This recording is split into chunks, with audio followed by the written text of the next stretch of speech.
Hello and welcome to Safety Tavern's video on sanitation and hygiene, which sounds strange. No, this is not an industrial hygiene class. This is a 1926 focus on sanitation and hygiene. It should be pretty quick. 1926 51 Alpha 1, an adequate supply of potable water shall be provided in all places of employment. Now, if you look around and you try to figure out, well, how much do I need to have? The best place I could find was 1915 88 Bravo 2. The employer shall provide potable drinking water in amounts that are adequate to meet the health and personal needs of each employee, which is a pretty good idea. But let's say I'm a supervisor on a job site and I'm trying to order enough water to be able to take care of my employees for the next month. Shouldn't we have something to be able to calculate by? Okay, so I kept digging. So OSHA has a NIOSH info sheet specifically in regards to heat illness. And on this, you'll see a part where it says, during moderate activity, in moderately hot conditions, workers should drink about 1 cup every 20 minutes. Now I'm going to do a little bit of speed math for you. 1 cup every 20 minutes, that equals to 3 cups an hour. 3 cups an hour times 8-hour shift, that equals to 24 cups per shift. And according to the Google box, 1 cup is 8 fluid ounces. The average bottle of water is 16 ounces, thus making 24 cups to being 12 bottles of water per shift in moderately hot conditions. But here's the problem. That exact same sheet also tells you to warn your employees workers should generally not drink more than 48 cups in a 24-hour period.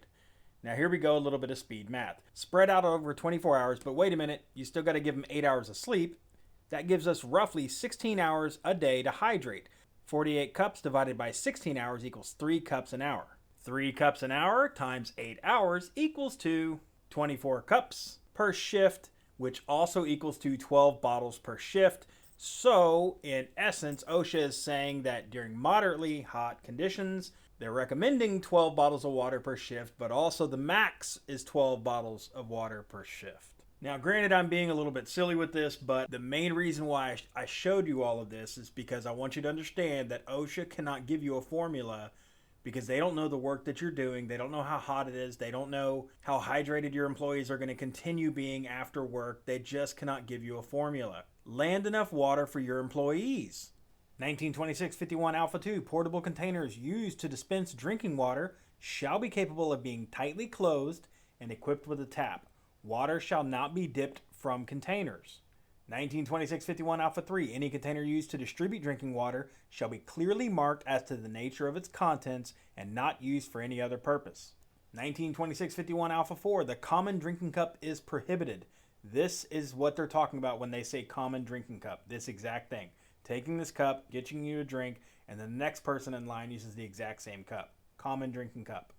1926 51 Alpha 5, where single service cups to be used but once are supplied, both a sanitary container for the unused cups and a receptacle for disposing of the used cups shall be provided.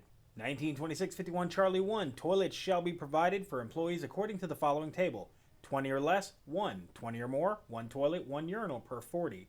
200 or more, 1 toilet, 1 urinal per 50. 1926 51 Charlie 2, under temporary field conditions, provisions shall be made to assure not less than 1 toilet facility is available. So even if there's only 1 employee on the job site, at least 1 has to be there. And if you're a mobile crew, 1926 51 Charlie 4, the requirements of this paragraph C for sanitation facilities shall not apply to mobile crews having transport readily available to nearby toilet facilities. If you're a mobile crew, this standard does not apply to you. 1926 51 Hotel, vermin control. Every enclosed workplace shall be so constructed, equipped, and maintained so far as reasonably practicable as to prevent the entrance or harborage of rodents, insects, and other vermin. A continuing and effective extermination program shall be instituted where their presence is detected. That means if you see creepy crawlers, tell your supervisor, tell the competent person. They need to do something about it. Calling the exterminator is a great thing. If there are any questions with anything I've said in this video, talk to the competent person for your company. Thank you for your time. I hope you learned something, and I'll see you in the next one.